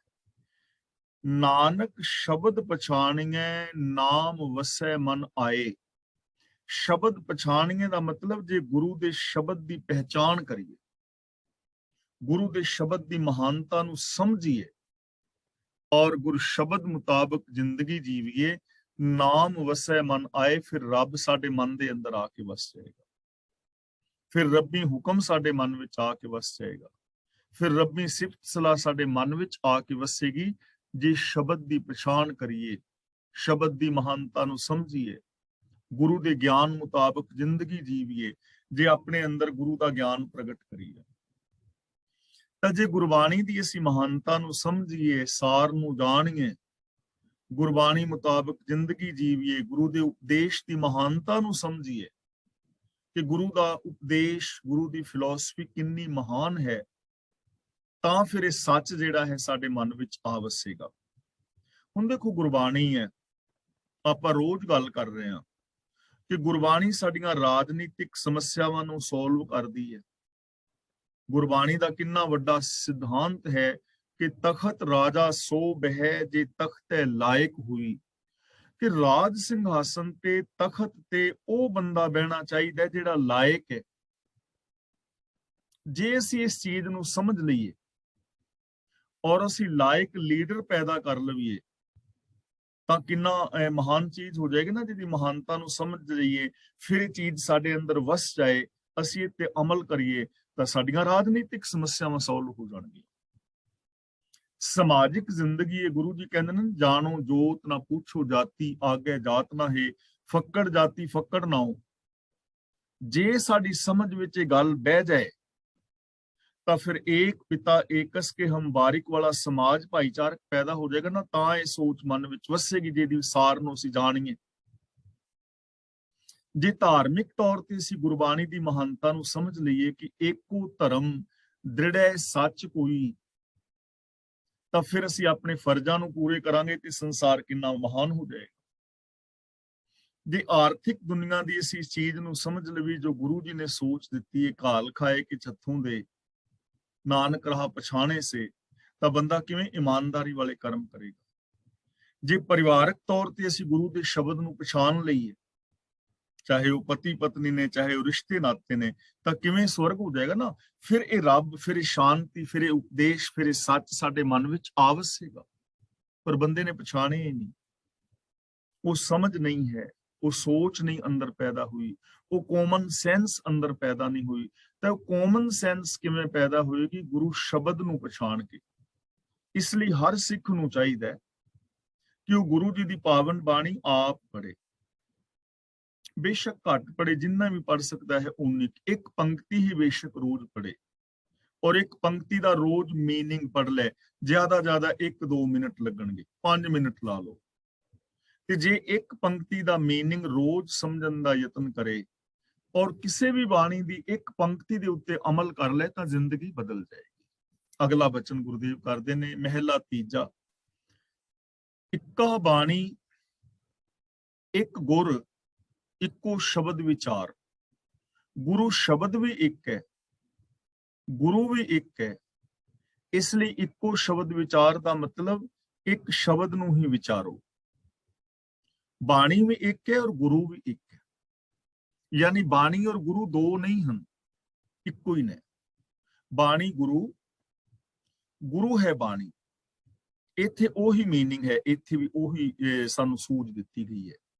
ਇੱਕਾ ਬਾਣੀ ਇੱਕ ਗੁਰ ਦਾ ਮਤਲਬ ਬਾਣੀ ਵੀ ਇੱਕ ਹੈ ਔਰ ਗੁਰੂ ਵੀ ਇੱਕ ਹੈ, ਯਾਨੀ ਬਾਣੀ ਔਰ ਗੁਰੂ ਇੱਕ ਨੇ, ਦੋਵੇਂ ਵੱਖਰੇ ਵੱਖਰੇ ਨਹੀਂ ਹਨ। ਹੋਰ ਥਾਵੇਂ ਗੁਰੂ ਜੀ ਨੇ ਬਚਨ ਕੀਤਾ ਹੈ, ਸਤਿਗੁਰ ਸ਼ਬਦ, ਸ਼ਬਦ ਹੈ ਸਤਿਗੁਰ, ਪਾਧਰ ਮੁਕਤ ਜਨਾਵੇ ਗੁਰੂ। ਗੁਰੂ ਉਪਦੇਸ਼ ਰੂਪ ਹੈ ਤੇ ਉਪਦੇਸ਼ ਗੁਰੂ ਰੂਪ ਹੈ। ਜਿਹੜਾ ਇਸ ਗੁਰੂ ਦੇ ਉਪਦੇਸ਼ ਨੂੰ ਅਪਣਾਏਗਾ ਨਾ, ਉਹਨੂੰ ਗੁਰੂ ਦਾ ਇਹ ਉਪਦੇਸ਼ ਪਾਧਰ ਦਾ ਮਤਲਬ ਰਾਸਤਾ, ਮੁਕਤੀ ਦਾ ਰਾਸਤਾ ਜਣਾ ਦੇਵੇਗਾ। ਬਾਣੀ ਗੁਰੂ, ਗੁਰੂ ਹੈ ਬਾਣੀ, ਕਿ ਬਾਣੀ ਗੁਰੂ ਸਰੂਪ ਹੈ ਤੇ ਗੁਰੂ ਬਾਣੀ ਸਰੂਪ ਹੈ। ਵਿੱਚ ਬਾਣੀ ਅੰਮ੍ਰਿਤ, ਵਿੱਚ ਬਾਣੀ ਅੰਮ੍ਰਿਤ, ਸਾਰੇ ਇਕੱਠਾ ਨਹੀਂ ਪੜ੍ਹਨਾ, ਸਾਰੇ ਨੂੰ ਵੱਖਰਾ ਪੜ੍ਹਨਾ ਹੈ। ਬਾਣੀ ਗੁਰੂ, ਗੁਰੂ ਹੈ ਬਾਣੀ, ਵਿੱਚ ਬਾਣੀ ਅੰਮ੍ਰਿਤ। ਬਾਣੀ ਵਿੱਚ ਕੀ ਹੈ? ਅੰਮ੍ਰਿਤ, ਆਤਮਕ ਜੀਵਨ ਦੇਣ ਵਾਲਾ ਨਾਮ ਜਲ, ਆਤਮਕ ਜੀਵਨ ਦੇਣ ਵਾਲਾ ਉਪਦੇਸ਼। ਸਾਰੇ ਦਾ ਮਤਲਬ ਸੰਭਾਲੇ। ਜੇ ਕੋਈ ਉਸ ਉਪਦੇਸ਼ ਨੂੰ ਆਪਣੇ ਅੰਦਰ ਸੰਭਾਲ ਲਵੇ, ਵਸਾ ਲਵੇ। ਬਾਣੀ ਗੁਰੂ, ਗੁਰੂ ਹੈ ਬਾਣੀ, ਵਿੱਚ ਬਾਣੀ ਅੰਮ੍ਰਿਤ, ਸਾਰੇ ਉਸ ਅੰਮ੍ਰਿਤ ਨੂੰ, ਉਸ ਅੰਮ੍ਰਿਤ ਉਪਦੇਸ਼ ਨੂੰ ਸੰਭਾਲ ਲਵੇ। ਗੁਰ ਬਾਣੀ ਕਹੈ, ਇੱਥੇ ਗੁਰਬਾਣੀ ਇਕੱਠਾ ਨਹੀਂ ਪੜ੍ਹਨਾ। ਗੁਰ, ਗੁਰ ਦੇ ਰਾਰੇ ਥੱਲੇ ਔਂਕੜ ਹੈ। ਗੁਰ ਬਾਣੀ ਕਹੈ, ਸੇਵਕ ਜਨ ਮਾਨੈ। ਜੋ ਗੁਰੂ ਉਪਦੇਸ਼ ਕਹਿੰਦਾ ਹੈ, ਸੇਵਕ ਜਨ ਉਹਨੂੰ ਮੰਨ ਲਵੇ, ਤਾਂ ਪ੍ਰਤੱਖ ਗੁਰੂ ਨਿਸਤਾਰੇ, ਪ੍ਰਗਟ ਤੌਰ ਤੇ, ਯਕੀਨਨ ਤੌਰ ਤੇ ਗੁਰੂ ਉਹਦਾ ਪਾਰ ਉਤਾਰਾ ਕਰ ਦੇਵੇਗਾ। ਤਾਂ ਗੁਰੂ ਪਾਤਸ਼ਾਹ ਜੀ ਕਹਿੰਦੇ ਨੇ ਬਾਣੀ ਔਰ ਗੁਰੂ ਇੱਕੋ ਹੀ ਨੇ, ਇਸ ਲਈ ਇੱਕੋ ਸ਼ਬਦ ਵਿਚਾਰ ਕਿ ਇੱਕ ਸ਼ਬਦ ਦੀ ਹੀ ਵਿਚਾਰ ਕਰੋ, ਗੁਰੂ ਦੇ ਸ਼ਬਦ ਮੁਤਾਬਕ ਜ਼ਿੰਦਗੀ ਜੀਵੋ, ਗੁਰੂ ਦੇ ਸ਼ਬਦ ਨੂੰ, ਉਪਦੇਸ਼ ਨੂੰ ਆਪਣੇ ਵਿਚਾਰ ਮੰਡਲ ਵਿੱਚ ਵਸਾਓ, ਗੁਰ ਸ਼ਬਦ ਨੂੰ ਵਿਚਾਰੋ। ਸੱਚਾ ਸੌਦਾ ਹਟ ਸੱਚ ਰਤਨੀ ਭਰੇ ਭੰਡਾਰ, ਇਹਨੂੰ ਹਟ ਨਹੀਂ ਪੜਨਾ ਪੋਲਾ ਜਿਹਾ। ਜੇ ਪੜਾਂਗੇ ਨਾ ਹਟ ਸੱਚ, ਤਾਂ ਇਹਦਾ ਅਰਥ ਇੰਜ ਪ੍ਰਤੀਤ ਹੋਏਗਾ ਵੀ ਸੱਚ ਤੋਂ ਦੂਰ ਹਟ, ਇਹ ਨਹੀਂ ਹੈ। ਹਟ ਹਾਹੇ ਤੇ ਅੱਧਕ ਲਗਾ ਕੇ, ਹਟ ਦਾ ਮਤਲਬ ਹੱਟੀ, ਦੁਕਾਨ। ਸੱਚਾ ਸੌਦਾ ਹਟ ਸੱਚ ਰਤਨੀ ਭਰੇ ਭੰਡਾਰ, ਰਤਨਾ ਦੇ ਭੰਡਾਰ ਭਰੇ ਪਏ ਨੇ ਗੁਰੂ ਦੀ ਪਾਵਨ ਬਾਣੀ ਵਿੱਚ। ਇਹ ਜੋ ਗੁਰੂ ਦੀ ਪਾਵਨ ਬਾਣੀ ਹੈ, ਇਹ ਸੱਚਾ ਸੌਦਾ ਹੈ ਔਰ ਸੱਚੀ ਦੁਕਾਨ ਹੈ, ਸੱਚਾ ਹੱਟ ਹੈ। ਰਤਨੀ ਭਰੇ ਭੰਡਾਰ, ਜਿਸ ਵਿੱਚ ਰਤਨਾ ਦੇ ਭੰਡਾਰ ਭਰੇ ਪਏ ਨੇ। ਗੁਰੂ ਦਾ ਗਿਆਨ ਇਹੀ ਸੱਚਾ ਹੱਟ ਹੈ, ਇਹੀ ਸੱਚਾ ਸੌਦਾ ਹੈ। ਗੁਰੂ ਦੀ ਬਾਣੀ ਇਹ ਸੱਚਾ ਹੱਟ ਹੈ, ਇਹੀ ਸੱਚਾ ਸੌਦਾ ਹੈ।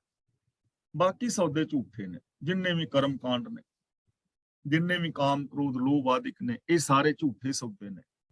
ਤੇ ਗੁਰੂ ਦੀ ਪਾਵਨ ਬਾਣੀ ਇੱਕ ਸੱਚਾ ਹੱਟ ਹੈ, ਗੁਰੂ ਦਾ ਉਪਦੇਸ਼ ਸੱਚਾ ਸੌਦਾ ਹੈ, ਜਿਹਦੇ ਵਿੱਚ ਰਤਨਾਂ ਦੇ ਭੰਡਾਰ ਭਰੇ ਪਏ ਨੇ, ਸੁੱਖਾਂ ਦੇ ਭੰਡਾਰ, ਗੁਣਾਂ ਦੇ ਭੰਡਾਰ, ਸਤ ਸੰਤੋਖ ਆਦਿਕ ਦੇ ਭੰਡਾਰ, ਇਨਸਾਨੀਅਤ ਦੇ ਭੰਡਾਰ ਭਰੇ ਪਏ ਨੇ। ਗੁਰ ਕਿਰਪਾ ਤੇ ਪਾਈਨ ਜੇ ਦੇਵੈ ਦੇਵਨਹਾਰ। ਹੁਣ ਜਿਹੜੇ ਰਤਨਾਂ ਦੇ ਭੰਡਾਰ ਭਰੇ ਪਏ ਨੇ ਕਿਵੇਂ ਮਿਲਣਗੇ? ਜੇ ਦੇਣ ਵਾਲਾ ਹਰੀ ਦੇਵੇ ਤਾਂ ਇਹ ਖਜ਼ਾਨੇ ਕਿਵੇਂ ਮਿਲਣਗੇ? ਗੁਰ ਕਿਰਪਾ ਤੇ ਪਾਈਨ, ਗੁਰੂ ਦੀ ਕਿਰਪਾ ਨਾਲ। ਹੁਣ ਜੇ ਦੇਣ ਵਾਲਾ ਹਰੀ ਦੇਵੇ ਤਾਂ ਗੁਰੂ ਦੀ ਕਿਰਪਾ ਰਾਹੀਂ ਇਹ ਮਿਲਣਗੇ। ਮੀਨਸ ਕਿ ਜੇ ਅਸੀਂ ਇਹ ਹਰੀ ਦੇ ਗੁਣਾਂ ਦੇ ਸੌਦੇ ਨੂੰ ਖਰੀਦਣਾ, ਵਿਹਾਜਣਾ, ਪ੍ਰਾਪਤ ਕਰਨਾ ਹੈ, ਤਾਂ ਉਹਦਾ ਸਾਧਨ ਹੈ ਗੁਰੂ, ਗੁਰੂ ਦੀ ਕਿਰਪਾ, ਗੁਰੂ ਦਾ ਗਿਆਨ। ਰੱਬ ਜਦੋਂ ਇਹ ਦਾਤਾਂ ਦਿੰਦਾ ਹੈ ਤਾਂ ਉਹਦਾ ਜਰੀਆ ਗੁਰੂ ਦੇ ਗਿਆਨ ਨੂੰ ਬਣਾਉਂਦਾ ਹੈ। ਇਸ ਲਈ ਜੇ ਅਸੀਂ ਚਾਹੁੰਦੇ ਹਾਂ ਕਿ ਸਾਨੂੰ ਇਹ ਭੰਡਾਰ ਸਾਡੇ ਅੰਦਰੋਂ ਹੀ ਪ੍ਰਾਪਤ ਹੋ ਜਾਣ, ਇਸ ਪਾਵਨ ਬਾਣੀ ਤੋਂ ਸਾਨੂੰ ਭੰਡਾਰੇ ਜੋ ਬਾਣੀ ਵਿੱਚ ਮਿਲੇ ਪਏ ਨੇ, ਭਰੇ ਪਏ ਨੇ ਸੁੱਖਾਂ ਦੇ, ਉਹ ਭੰਡਾਰੇ ਸਾਨੂੰ ਮਿਲ ਜਾਣ, ਤਾਂ ਉਹਦੇ ਲਈ ਸਾਨੂੰ ਕੀ ਚਾਹੀਦਾ ਹੈ? ਗੁਰੂ ਦਾ ਗਿਆਨ, ਗੁਰੂ ਦੀ ਵਿਚਾਰਧਾਰਾ ਨੂੰ ਅਪਣਾ ਕੇ ਇਹਨਾਂ ਦਾਤਾਂ ਨੂੰ ਪਾਇਆ ਜਾ ਸਕਦਾ ਹੈ। ਜਿਵੇਂ ਕਿ ਮੈਂ ਰੋਜ਼ ਬੇਨਤੀ ਕਰ ਰਿਹਾ, ਹਰ ਇਨਸਾਨ ਦੇ ਅੰਦਰ ਭੰਡਾਰੇ ਭਰੇ ਪਏ ਨੇ, ਹਰ ਇਨਸਾਨ ਦੇ ਅੰਦਰ ਗੁਣਾਂ ਦੇ ਭੰਡਾਰੇ ਭਰੇ ਪਏ ਨੇ, ਲੇਕਿਨ ਉਹ ਮਿਲਣਗੇ ਗੁਰੂ ਗਿਆਨ ਮੁਤਾਬਕ, ਆਪ ਖੁਦਰੇਪਨ ਦੇ ਨਾਲ। ਸੱਚਾ ਸੌਦਾ ਲਾਭ ਸਦਾ ਖੱਟਿਆ ਨਾਮ ਅਪਾਰ। ਨਾਮ ਦਾ ਮਤਲਬ ਹੁਕਮ, ਸਿਫਤ ਸਲਾਹ ਦਾ ਖਜ਼ਾਨਾ। ਅਪਾਰ ਦਾ ਮਤਲਬ ਪਾਰ ਤੋਂ ਰਹਿਤ। ਖੱਟਿਆ ਦਾ ਮਤਲਬ ਜਿਨ੍ਹਾਂ ਨੇ ਵਿਹਾਜ ਲਿਆ, ਜਿਨ੍ਹਾਂ ਨੇ ਪ੍ਰਭੂ ਦੀ ਸਿਫਤ ਸਲਾਹ ਦਾ ਸੌਦਾ ਖੱਟ ਲਿਆ, ਵਿਹਾਜ ਲਿਆ, ਉਹਨਾਂ ਨੂੰ ਸੱਚਾ ਸੌਦਾ ਮਿਲ ਗਿਆ ਤੇ ਉਹਨਾਂ ਨੂੰ ਸੱਚਾ ਲਾਭ ਮਿਲ ਗਿਆ। ਜਿਸ ਮਨੁੱਖ ਨੇ ਇਹ ਸੱਚਾ ਸੌਦਾ ਕਰਕੇ, ਜਿਹੜਾ ਸੱਚਾ ਸੌਦਾ ਹੈ ਨਾ, ਗੁਰਬਾਣੀ ਅਨੁਸਾਰ ਜ਼ਿੰਦਗੀ ਜੀਣੀ, ਜਿਨਨੇ ਸੱਚਾ ਸੌਦਾ ਕਰ ਲਿਆ, ਗੁਰਮਤ ਆਸ਼ੇ ਅਨੁਸਾਰ ਜ਼ਿੰਦਗੀ ਜੀ ਲਈ, ਉਹਨਾਂ ਨੇ ਪ੍ਰਭੂ ਦੀ ਸਿਫਤ ਸਲਾਹ ਔਰ ਉਹਨਾਂ ਨੇ ਪ੍ਰਭੂ ਦੀ ਸਿਫਤ ਸਲਾਹ ਰਾਹੀਂ ਪੈਦਾ ਹੋਏ ਅਨੰਤ ਸੁੱਖਾਂ ਨੂੰ ਪ੍ਰਾਪਤ ਕਰ ਲਿਆ। ਮੀਨਸ ਕਿ ਜੋ ਗੁਰਬਾਣੀ ਅਨੁਸਾਰ ਜ਼ਿੰਦਗੀ ਜੀਵੇਗਾ, ਉਹ ਇਨਸਾਨ ਮਹਾਨ ਵੱਡੇ ਸੁੱਖ ਪਾਲੇਗਾ, ਉਹਦੇ ਅੰਦਰ ਮਹਾਨ ਵੱਡੇ ਗੁਣ ਪੈਦਾ ਹੋ ਜਾਣਗੇ, ਉਹ ਜੀਵਨ ਦੀ ਮਹਾਨਤਾ ਨੂੰ ਸਮਝ ਲਵੇਗਾ।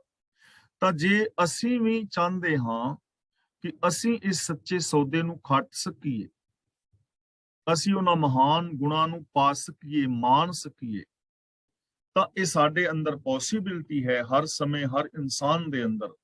ਤਾਂ ਉਹਦੇ ਵਾਸਤੇ ਸਿੰਪਲ ਗੱਲ ਹੈ ਕਿ ਅਸੀਂ ਗੁਰਬਾਣੀ ਮੁਤਾਬਕ ਜੀਣਾ ਸ਼ੁਰੂ ਕਰੀਏ। ਜੀ ਤਾਂ ਅਸੀਂ ਰਹੇ ਹਾਂ, ਬੋਲ ਅਸੀਂ ਰਹੇ ਹਾਂ, ਵੇਖ ਰਹੇ ਹਾਂ, ਸੋਚ ਰਹੇ ਹਾਂ, ਸੁਣ ਰਹੇ ਹਾਂ, ਕਰ ਰਹੇ ਹਾਂ, ਜਾ ਰਹੇ ਹਾਂ, ਆ ਰਹੇ ਹਾਂ। ਤੇ ਅਸੀਂ ਗੁਰਬਾਣੀ ਅਨੁਸਾਰ ਬੋਲਣਾ, ਸੁਣਨਾ, ਚੱਲਣਾ, ਫਿਰਨਾ, ਕਰਨਾ ਸ਼ੁਰੂ ਕਰ ਦੇਈਏ ਤਾਂ ਇਹ ਜੀਵਨ ਸੌਖਾ, ਸੁਖਾਲਾ, ਆਸਾਨ ਔਰ ਮਹਾਨ ਹੋ ਜਾਏਗਾ। ਵਿਖ ਵਿੱਚ ਅੰਮ੍ਰਿਤ ਪ੍ਰਗਟਿਆ, ਕਰਮ ਪਿਆਵਨ ਹਾਰ। ਵਿਖ ਵਿੱਚ ਦਾ ਮਤਲਬ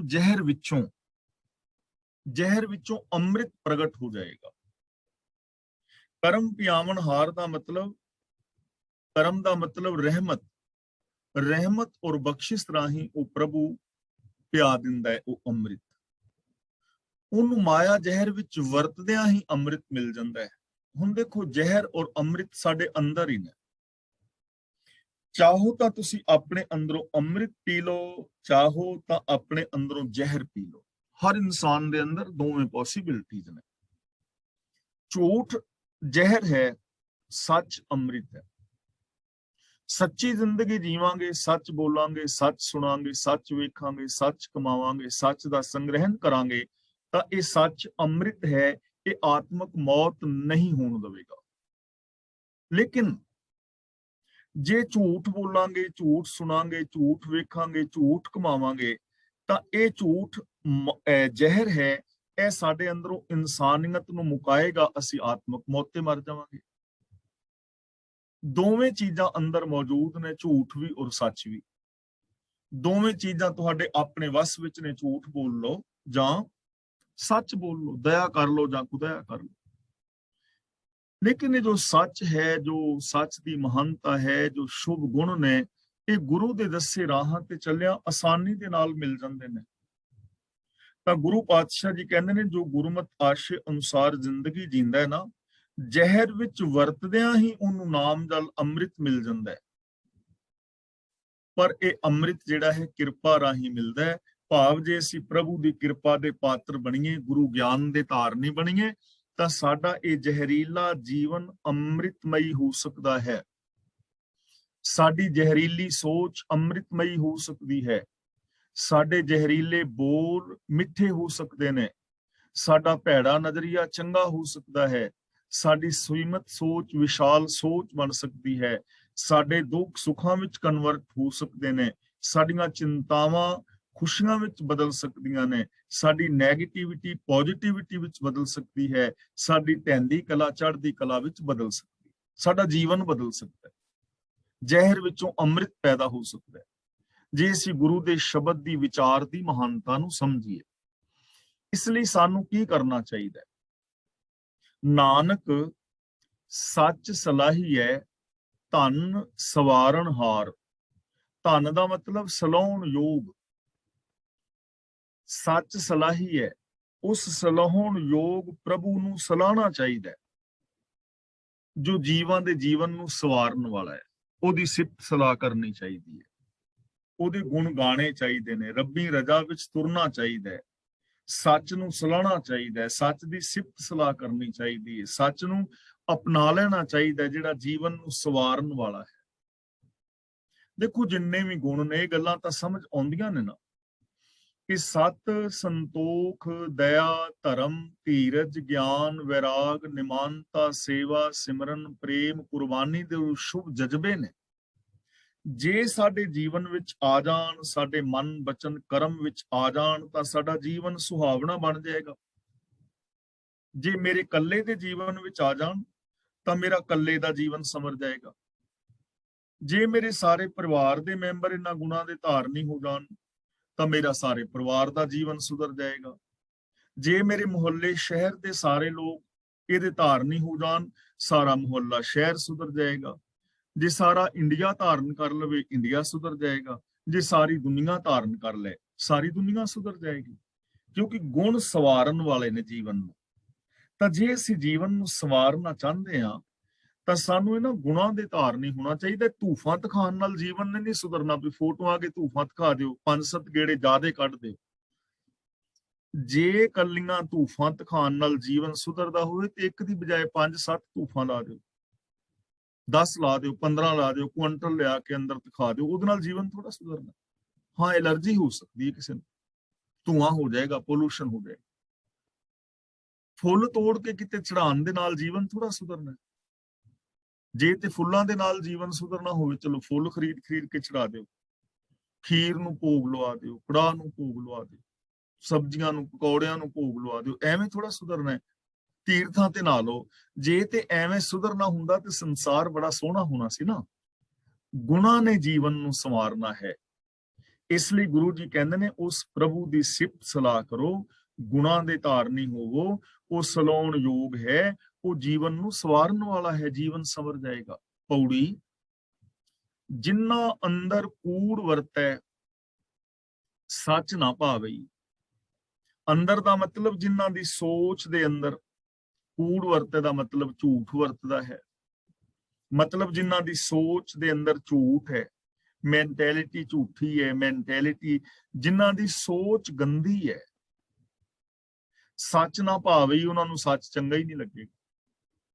ਕਿਉਂਕਿ ਸੋਚ ਹੈ ਨਾ, ਅੰਦਰ ਸੋਚ ਵਿੱਚ ਝੂਠ ਬੈਠਾ ਪਿਆ ਹੈ, ਉਹਨਾਂ ਨੂੰ ਸੱਚ ਚੰਗਾ ਨਹੀਂ ਲੱਗੇਗਾ। ਉਹ ਸੱਚ ਬੋਲਣ ਵਾਲੇ ਨੂੰ ਭੂਤਨਾ ਬੇਤਾਲਾ ਕੁਰਾਈਆ ਕਹਿਣਗੇ। ਹੁਣ ਗੁਰੂ ਨਾਨਕ ਦੇਵ ਤੋਂ ਵੱਡਾ ਤੇ ਨਹੀਂ ਨਾ ਕੋਈ ਸਕਦਾ। ਤੇ ਜਿਨ੍ਹਾਂ ਦੇ ਅੰਦਰ ਕੂੜ ਵਰਤਾ ਸੀ, ਉਹ ਗੁਰੂ ਨਾਨਕ ਦੇਵ ਨੂੰ ਕਹਿੰਦੇ ਸੀ ਭੂਤਨਾ ਬੇਤਾਲਾ ਕੁਰਾਈਆ। ਗੁਰੂ ਜੀ ਨੇ ਆਪ ਲਿਖਿਆ, ਕੋਈ ਆਖੇ ਭੂਤਨਾ ਕੋ ਕਹੇ ਬੇਤਾਲਾ, ਕੋਈ ਆਖੇ ਆਦਮੀ ਨਾਨਕ ਵਿਚਾਰਾ। ਕਿਰੇ ਸ੍ਰੀ ਚੰਦ ਨੂੰ ਸੱਚ ਪਾਇਆ, ਉਹਨੇ ਗੁਰੂ ਨਾਨਕ ਦੇਵ ਦੀ ਗੱਲ ਨਹੀਂ ਮੰਨੀ। ਦਾਤੂ ਦਾਸੂ ਨੇ ਗੁਰੂ ਜੀ ਦੇ ਵਿਰੋਧ ਵਿੱਚ ਰਹੇ। ਪ੍ਰਿਥੀਏ ਨੂੰ ਕਿਰੇ ਸੱਚ ਚੰਗਾ ਲੱਗਾ, ਅੰਦਰ ਝੂਠ ਵਸਦਾ ਸੀ ਨਾ। ਸੱਚ ਉਹਨੂੰ ਕਿਤੇ ਧੀਰਮਲ ਨੂੰ ਸੱਚ ਚੰਗਾ ਲੱਗਾ, ਰਾਮ ਰਾਏ ਨੂੰ ਸੱਚ ਪਾਇਆ। ਇਹ ਗੁਰੂ ਦੀ ਕੁੱਲ ਵਿੱਚ ਹੁੰਦੇ ਨੇ ਸਾਰੇ। ਕਿਤੇ ਉਹਨੂੰ ਔਰੰਗਜ਼ੇਬ ਨੂੰ ਸੱਚ ਚੰਗਾ ਲੱਗਾ ਜਾਂ ਸੂਬਾ ਸਰਹੰਦ ਨੂੰ ਸੱਚ ਚੰਗਾ ਲੱਗਾ? ਨਹੀਂ ਨਾ। ਜਿਨ੍ਹਾਂ ਨੂੰ ਸੱਚ ਨਹੀਂ ਚੰਗਾ ਲੱਗਾ, ਜਿਨ੍ਹਾਂ ਦੇ ਅੰਦਰ ਕੂੜ ਹੈ, ਉਹ ਸੱਚ ਨੂੰ ਤੱਤੀ ਤਵੀ ਤੇ ਬਾਰੇ। ਉਹ ਸੱਚ ਬੋਲਣ ਵਾਲਿਆਂ ਨੂੰ, ਹਿਊਮਨ ਰਾਈਟਸ ਦੀ ਗੱਲ ਕਰਨ ਵਾਲਿਆਂ ਨੂੰ ਆਰਿਆਂ ਨਾਲ ਚੀਰ ਰਹੇ ਨੇ, ਦੇਗਾਂ ਵਿੱਚ ਉਬਾਲਦੇ ਨੇ ਪਏ। ਉਹ ਸੱਚ ਬੋਲਣ ਵਾਲਿਆਂ ਨੂੰ ਉਹਨਾਂ ਦੇ ਬੱਚਿਆਂ ਦੇ ਟੁਕੜੇ ਟੁਕੜੇ ਕਰਕੇ ਗਲਿਆਂ ਦੇ ਹਾਰ ਬਣਾ ਰਹੇ ਨੇ, ਜਿਨ੍ਹਾਂ ਦੇ ਅੰਦਰ ਕੂੜ ਵਰਤ ਰਿਹਾ ਹੈ। ਉਹ ਮਾਸੂਮ ਬੱਚਿਆਂ ਦੇ ਟੁਕੜੇ ਕਰ ਰਹੇ ਨੇ। ਉਹ ਲੋਕਾਂ ਦੀਆਂ ਖੋਪਰੀਆਂ ਲਾ ਰਹੇ ਨੇ, ਚਰਖੜੀਆਂ ਤੇ ਚੜਾ ਰਹੇ ਨੇ, ਜੰਬੂਰਾਂ ਦੇ ਨਾਲ ਮਾਸ ਨੋਚ ਰਹੇ ਨੇ, ਕਿਉਂਕਿ ਅੰਦਰ ਕੂੜ ਹੈ ਨਾ। ਅੱਜ ਵੀ ਤੁਸੀਂ ਸੱਚ ਦੀ ਗੱਲ ਕਰਕੇ ਵੇਖ ਲਓ, ਜੇ ਲੀਡਰਾਂ ਦੇ ਖਿਲਾਫ ਬੋਲੋਗੇ ਤੁਹਾਨੂੰ ਜੇਲ੍ਹ 'ਚ ਪਾ ਦੇਣਗੇ। ਜੇ ਧਰਮ ਦੇ ਵਿੱਚ ਤੁਸੀਂ ਸੱਚ ਬੋਲੋਗੇ, ਤੁਹਾਡੀਆਂ ਪੱਗਾਂ ਲਾਣਗੇ, ਤੁਹਾਨੂੰ ਗੋਲੀ ਮਾਰ ਸਕਦੇ ਨੇ, ਤੁਹਾਡੇ ਘਰਾਂ ਦੇ ਉੱਤੇ ਆਣ ਕੇ ਹਮਲੇ ਕਰ ਸਕਦੇ ਨੇ, ਕਿਉਂਕਿ ਨਹੀਂ ਸੱਚ, ਅੰਦਰ ਝੂਠ ਵਰਤ ਰਿਹਾ ਨਾ। ਉਹ ਕੋਈ ਵੀ, ਚਾਹੇ ਮੈਂ ਹਾਂ, ਤੁਸੀਂ ਹੋ, ਜਾਂ ਕੋਈ ਥਰਡ ਪਰਸਨ ਹੈ, ਜਿਹਦੇ ਅੰਦਰ ਕੂੜ ਵਰਤ ਰਿਹਾ ਹੈ, ਉਹਨੂੰ ਸੱਚ ਚੰਗਾ ਨਹੀਂ ਲੱਗੇਗਾ। ਗੁਰੂ ਜੀ ਨੇ ਹੋਰ ਥਾਂ ਬਚਨ ਕੀਤਾ ਹੈ, ਜੇ ਕੋ ਬੋਲੇ ਸੱਚ ਕੂੜਾ ਜਲ ਜਾਵੇ। ਜੇ ਕੋਈ ਸੱਚ ਬੋਲਦਾ ਹੈ, ਝੂਠਾ ਬੰਦਾ ਸੜ ਬਲ ਕੇ ਸਵਾਹ ਹੋ ਜਾਂਦਾ। ਸਾਚ ਕਹੇ ਸੋ ਬਿਖੇ ਸਮਾਨੇ, ਸੱਚ ਬੋਲੋ ਜ਼ਹਿਰ ਵਰਗਾ ਲੱਗਦਾ ਹੈ। ਸਾਚ ਕਹੇ ਤੇ ਛੋ ਆਵੇ, ਛੋ ਦਾ ਮਤਲਬ ਗੁੱਸਾ। ਜਦੋਂ ਕੋਈ ਸੱਚ ਬੋਲਦਾ ਹੈ ਤੇ ਝੂਠ ਵਾਲੇ ਨੂੰ ਕ੍ਰੋਧ ਆਉਂਦਾ, ਅੱਗੋਂ ਗਲ ਪੈਂਦਾ। ਜਿਨ੍ਹਾਂ ਅੰਦਰ ਕੂੜ ਵਰਤੈ ਸੱਚ ਨਾ ਭਾਵਈ, ਜਿਨ੍ਹਾਂ ਦੇ ਅੰਦਰ ਝੂਠ ਵਰਤ ਰਿਹਾ ਹੁੰਦਾ ਹੈ ਸੋਚ ਵਿੱਚ, ਉਹਨਾਂ ਨੂੰ ਸੱਚ ਚੰਗਾ ਹੀ ਨਹੀਂ ਲੱਗਦਾ, ਕਿਉਂਕਿ ਸੱਚ ਦਾ ਪਤਾ ਹੀ ਨਹੀਂ ਹੈ। ਉਹ ਲੜ ਪੈਣਗੇ। ਜਿਵੇਂ ਕਹਾਣੀ ਆਮ ਸੁਣੀ ਹੈ ਕਿ ਕੋਈ ਸਮੁੰਦਰ ਦਾ ਡੱਡੂ ਸੀ ਤੇ ਉਹ ਕਿਤੇ ਖੂਹ ਦੇ ਵਿੱਚ ਆ ਡਿੱਗਿਆ ਕਿਸੇ ਢੰਗ ਨਾਲ। ਤੇ ਖੂਹ ਦੇ ਵਿੱਚ ਡੱਡੂ ਸੀ, ਕਹਿਣ ਲੱਗਾ ਕਿੱਥੋਂ ਆਇਆ ਯਾਰ, ਤੇਰਾ ਰੰਗ ਰੂਪ ਹੋਰ ਤਰ੍ਹਾਂ ਦਾ ਹੈ। ਕਹਿਣ ਲੱਗਾ ਮੈਂ ਸਮੁੰਦਰ ਚੋਂ। ਕਹਿੰਦਾ ਸਮੁੰਦਰ ਕਿੱਡਾ ਵੱਡਾ ਹੁੰਦਾ? ਬਹੁਤ ਵੱਡਾ। ਤੇ ਡੱਡੂ ਨੇ ਛਾਲ ਮਾਰੀ 2 ਫੁੱਟ, ਕਹਿੰਦਾ ਏਡਾ ਵੱਡਾ? ਸਮੁੰਦਰ ਵਾਲਾ ਡੱਡੂ ਹੱਸਿਆ, ਨਹੀਂ ਯਾਰ, ਆਂਦਾ ਏਡਾ ਵੱਡਾ ਥੋੜਾ ਹੁੰਦਾ, ਬੜਾ ਵੱਡਾ ਹੁੰਦਾ। ਉਹਨੇ ਦੂਜੀ ਛਾਲ ਮਾਰੀ, ਏਡਾ? ਕਹਿੰਦਾ ਨਹੀਂ। ਉਹਨੇ ਹੋਰ ਟਪੂਸੀ ਮਾਰੀ ਜ਼ੋਰ ਲਾ ਕੇ ਤੇ ਖੂਹ ਦੇ ਪਰਲੇ ਕਿਨਾਰੇ ਚਲਾ ਗਿਆ। ਕਹਿੰਦਾ ਏਡਾ ਵੱਡਾ? ਉਹ ਕਹਿੰਦਾ ਨਹੀਂ ਯਾਰ, ਸਮੁੰਦਰ ਬਹੁਤ ਵੱਡਾ ਹੁੰਦਾ ਹੈ। ਕਹਿੰਦਾ ਇਸ ਤੋਂ ਵੱਡਾ ਹੋ ਹੀ ਨਹੀਂ ਸਕਦਾ। ਉਹ ਹੁਣ ਡੱਡੂ ਲੜ ਰਿਹਾ ਹੈ ਸਮੁੰਦਰ ਵਾਲੇ ਨਾਲ ਕਿ ਤੂੰ ਝੂਠ ਬੋਲ ਰਿਹਾ ਹੈ, ਤੂੰ ਬਦਤਮੀਜ਼ ਹੈ, ਬੇਵਕੂਫ ਹੈ, ਇਸ ਤੋਂ ਅੱਗੇ ਕੁਛ ਹੈ ਹੀ ਨਹੀਂ। ਹੁਣ ਉਹ ਖੂਹ ਵਾਲਾ ਡੱਡੂ ਵੀ ਸੱਚਾ ਹੈ, ਕਿਉਂਕਿ ਉਹਨੇ ਵੇਖਿਆ ਹੀ ਨਹੀਂ। ਤੇ ਜਿੰਨੇ ਝੂਠ ਤੋਂ ਸਿਵਾ ਕੁਛ ਹੋਰ ਵੇਖਿਆ ਹੀ ਨਹੀਂ, ਉਹ ਸੱਚੇ ਤੇ ਗੱਲ ਪਏਗਾ। ਜਿਨ੍ਹਾਂ ਅੰਦਰ ਕੂੜ ਵਰਤੈ ਸੱਚ ਨਾ ਭਾਵਈ, ਜੇ ਕੋ ਬੋਲੇ ਸੱਚ ਕੂੜਾ ਜਲ ਜਾਵਈ। ਜੇ ਕੋਈ ਮਨੁੱਖ ਸੱਚ ਬੋਲਦਾ, ਜਿਹਨੂੰ ਸੱਚ ਦੀ ਸੂਝ ਹੈ, ਤਾਂ ਕੂੜਾ ਜਲ ਜਾਵਈ ਦਾ ਮਤਲਬ ਝੂਠਾ ਬੰਦਾ ਸੁਣ ਕੇ ਸੜ ਬਲ ਜਾਂਦਾ ਹੈ। ਇਹ ਨਹੀਂ ਕਿ ਉਹਨੂੰ ਅੱਗ ਲੱਗ ਜਾਂਦੀ ਹੈ। ਸੜ ਬਲ ਜਾਂਦਾ ਦਾ ਮਤਲਬ ਕ੍ਰੋਧ ਦੇ ਵਿੱਚ ਆ ਜਾਂਦਾ ਹੈ, ਗੁੱਸੇ ਵਿੱਚ ਆਉਂਦਾ ਹੈ, ਅਵਾ ਤਵਾ ਬੋਲਦਾ ਹੈ। ਕੂੜਿਆਰੀ ਰੱਜੈ ਕੂੜ, ਇੱਥੇ ਕੂੜਿਆਰੀ ਨਹੀਂ, ਬਿੰਦੀ ਲਾ ਕੇ ਕੂੜਿਆਰੀ ਰੱਜੈ ਕੂੜ। ਰੱਜੇ ਦਾ ਮਤਲਬ ਰੱਜਦੇ ਨੇ, ਖੁਸ਼ ਹੁੰਦੇ ਨੇ। ਕੂੜ ਦੇ ਡਾੜੇ ਨਾਲ ਹੈ ਸਿਹਾਰੀ, ਇਹਦਾ ਮਤਲਬ ਕੂੜ ਰਾਹੀਂ, ਝੂਠ ਰਾਹੀਂ, ਕੂੜ ਵਿੱਚ, ਕੂੜ ਨਾਲ। ਕੂੜਿਆਰੀ ਦਾ ਮਤਲਬ ਝੂਠ ਦਾ ਵਪਾਰੀ। ਜਿਹੜਾ ਝੂਠ ਦਾ ਵਪਾਰੀ ਹੈ ਉਹ ਝੂਠ ਵਿੱਚ ਹੀ ਪ੍ਰਸੰਨ ਰਹਿੰਦਾ ਹੈ। ਰੱਜੇ ਕੂੜ ਦਾ ਮਤਲਬ ਝੂਠ ਵਿੱਚ ਹੀ ਪ੍ਰਸੰਨ ਰਹਿੰਦਾ ਹੈ। ਝੂਠੀਆਂ ਗੱਲਾਂ ਕਰੋ ਬੜਾ ਖੁਸ਼ ਹੋਊਗਾ।